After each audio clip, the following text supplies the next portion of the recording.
Hello everyone, welcome to wisdom coaching classes. इस polity की series में आपका स्वागत है। पॉलिटी की सीरीज में हमने इससे पहले लेक्चर अनुसूचियों पर कवर किया था या शेड्यूल पर कवर किया था। इस वीडियो में हम इमरजेंसी या राष्ट्रीय आपातकाल को डिस्कस करेंगे। तो चलिए फिर इस वीडियो को शुरू करते हैं। तो इसमें टॉपिक है आपातकाल। आपात की बात करें या इमरजेंसी की बात करते हैं तो हमारे संविधान के भाग 18 में आर्टिकल 352 से लेकर 360 तक 3 प्रकार के आर्टिकल की बात कही गई है, जिसमें पहला आपातकाल है राष्ट्रीय आपातकाल, ये जिसको कहते हैं नेशनल इमरजेंसी। दूसरा है संवैधानिक तंत्र की विफलता, ये जिसको राष्ट्रपति शासन व्यवहारिक में बोला जाता है। इसके बारे में आर्टिकल 356 में बात कही गई है। किसी राज्य में मुख्यमंत्री के शासन को हटाकर राष्ट्रपति के द्वारा शासन चलाया जाता है, उसी को राष्ट्रपति शासन बोलते हैं। और तीसरा है वित्तीय आपातकाल, जो आर्टिकल 360 में उल्लेखित है।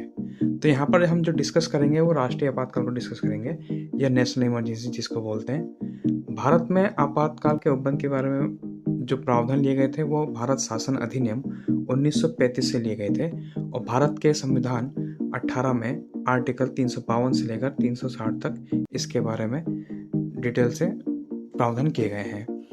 भारत में जो हमारा संविधान है उसमें टोटल 25 भाग हैं, जिसमें से 18वें भाग में इमरजेंसी की बात कही गई है। और इन प्रावधानों को इसलिए जोड़ा गया है कि समय आने पर देश की संप्रभुता, एकता, अखंडता, लोकतांत्रिक राजनीतिक व्यवस्था और संविधान की सुरक्षा करना, अगर इनके ऊपर खतरा होता है तो इमरजेंसी लगाई जा सके, इसलिए प्रोविजन जोड़े गए हैं। बात की जाए उद्घोषणा की, ये राष्ट्रीय आपातकाल नेशनल इमरजेंसी किस कंडीशन में लगाया जाता है या इसकी घोषणा कौन करता है, तो राष्ट्रीय आपातकाल या इमरजेंसी आर्टिकल 352 के तहत इसमें बताया गया है कि युद्ध, अगर हमारा किसी देश से युद्ध हो रहा है या भारी आक्रमण या किसी देश ने भारत पर अटैक कर दिया है या सशस्त्र विद्रोह, जैसे भारत के ही यदि कुछ लोग हथियारों के दम पर भारत में विद्रोह कर देते हैं, तो इन 3 कंडीशन के आधार पर राष्ट्रपति के द्वारा आपातकाल की घोषणा की जा सकती है। हमारे मूल संविधान में सशस्त्र विद्रोह शब्द नहीं था, इसकी जगह पर आंतरिक अशांति शब्द का उल्लेख था। तो जब 1975 में इमरजेंसी लगाई गई थी, उस समय जो रीजन था दिया गया था गवर्नमेंट के द्वारा, इंदिरा गांधी गवर्नमेंट के द्वारा, वो रीजन यही था कि आंतरिक अशांति के द्वारा की बेसिस पर इमरजेंसी लगाई गई है। जिसके द्वारा जब नेक्स्ट गवर्नमेंट आई थी मोरारजी देसाई जी की, तो उसमें इमरजेंसी की जांच के लिए एक कमेटी बैठाई गई थी जिसका नाम रखा गया था शाह समिति। उसने बताया था कि आंतरिक अशांति शब्द को हटाकर सशस्त्र विद्रोह शब्द ज़्यादा सही इस जगह होगा। तो 44वें संशोधन 1978, ये 1978 है, द्वारा आंतरिक अशांति शब्द को हटाकर उसके स्थान पर सशस्त्र विद्रोह शब्द को शामिल किया गया था। जब आपातकाल की घोषणा युद्ध या बाह्य आक्रमण के आधार पर की जाती है तो इसे बाह्य आपातकाल के नाम से जाना जाता है। दूसरी ओर जब इसकी घोषणा सशस्त्र विद्रोह के आधार पर की जाती है तो इसे आंतरिक आपातकाल के नाम से जाना जाता है।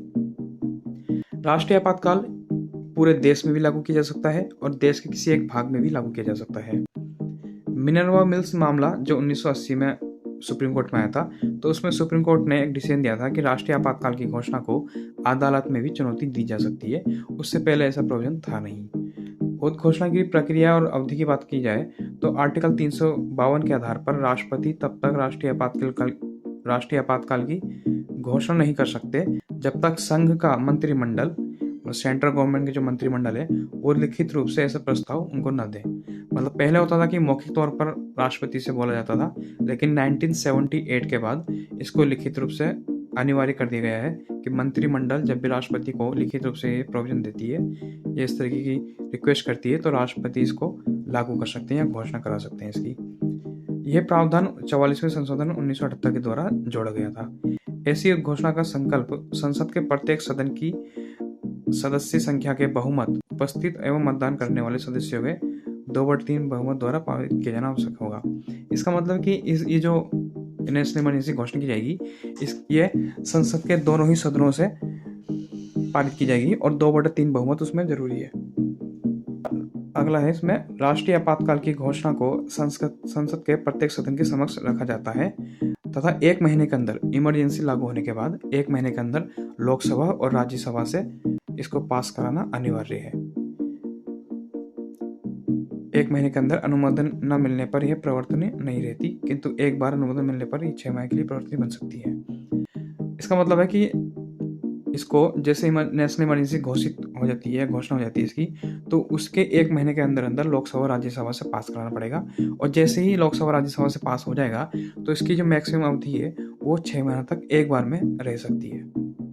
बात की जाए नेशनल इमरजेंसी की समाप्ति की, तो राष्ट्रपति द्वारा आपातकाल की घोषणा को किसी भी समय घोषणा के माध्यम से समाप्त किया जा सकता है। ऐसी घोषणा के लिए संसद की अनुमति आवश्यक नहीं होगी। यह हम कह सकते हैं कि मंत्रिमंडल जब चाहे इसको समाप्त कर सकती है। ये पूरा डिसीजन मंत्रिमंडल के ऊपर डिपेंड करता है।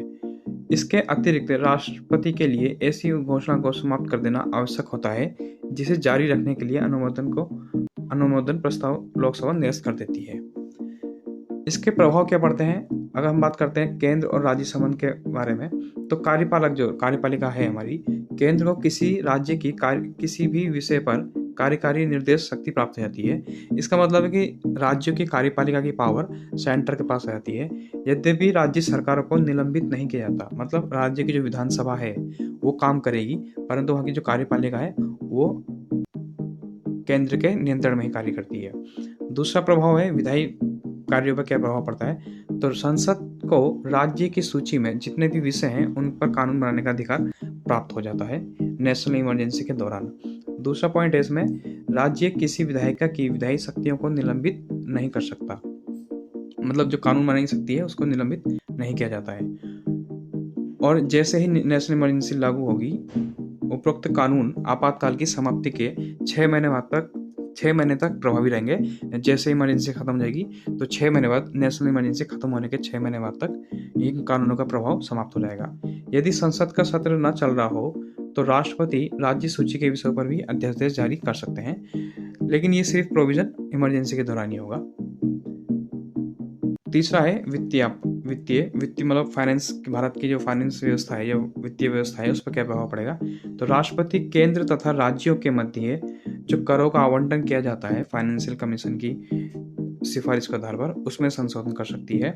ऐसा संशोधन उस वित्तीय वर्ष की समाप्ति तक जारी रह सकते हैं।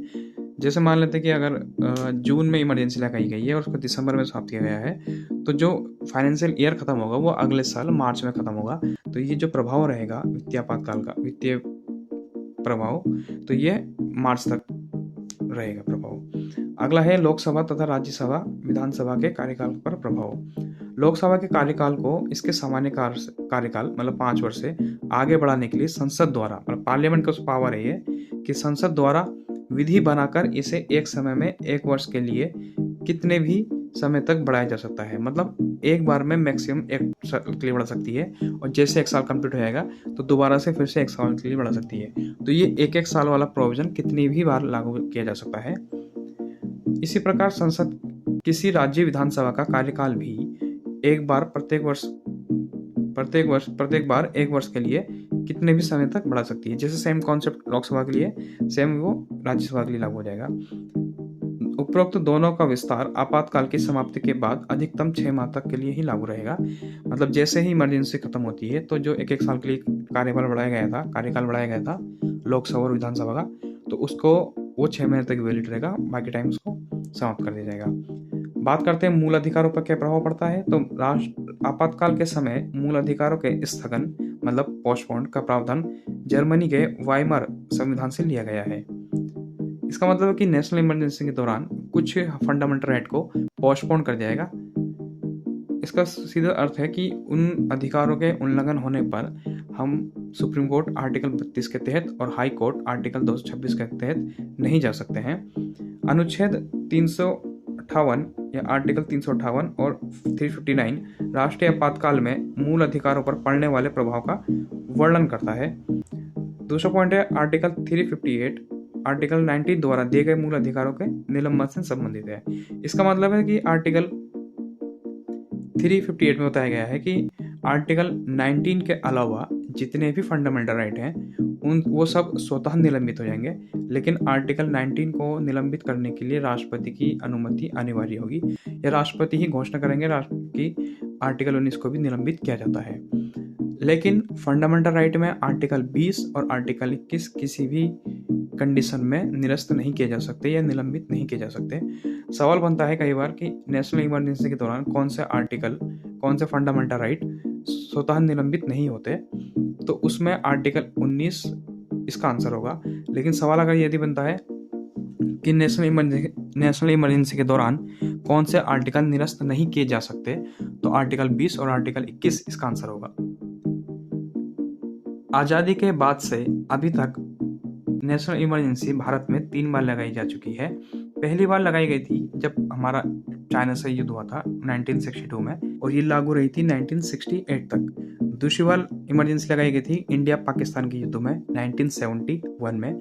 दोनों में ही कंडीशन थी, पहले युद्ध में कंडीशन थी चाइना ने अटैक किया था भारत के ऊपर, तो पहले युद्ध का जो रीजन था वो था बाह्य आक्रमण, इसकी वजह से राष्ट्रीय आपातकाल लगाया गया। दूसरी बार जो इमरजेंसी लगाई थी 1971 में, इंडिया पाकिस्तान का युद्ध था उस समय, तो उस समय का रीजन था युद्ध।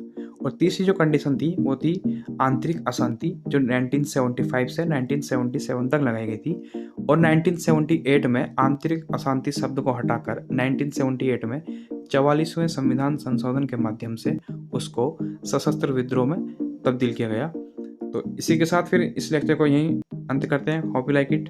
Thank you.